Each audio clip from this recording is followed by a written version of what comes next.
A 3-month-old water leak continues for some folks in Jacksonville. This is a story we followed for weeks. Recently, WNCT spoke with officials who said restoration would be completed by today. WNCT's Jacqueline Matter went to check on the restoration project and has our update. I spoke with Ben Araguna of Scientific Water, who tells me nothing good comes out of a Friday workday and that it's not a big deal. But for neighbors affected by the leak, it is a big deal.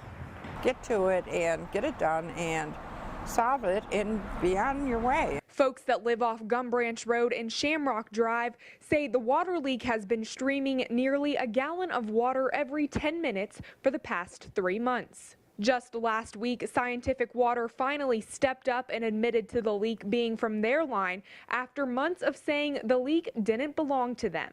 They told me last Friday it would be fixed by today. It's a pain in the patootie, you know, that you just, it's running and it looks like it is. It's messy, it's unsanitary, it's just not right. After checking today, the leak is still ongoing.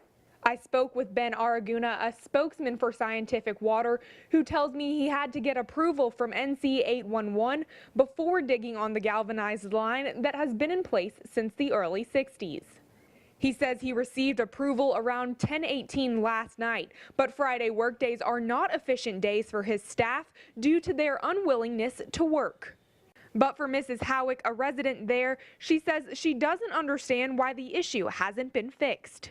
This is something that's been going on for months, and it should be taken care of at this point. You know, it's drawn out so long that it's just, it's not realistic. Araguna says he has to be conscious of the area where he would be digging because he doesn't want to interrupt the service lines of others in the area. He tells me he has fixed a similar leak to this one before and isn't sure if it will remain restored long term.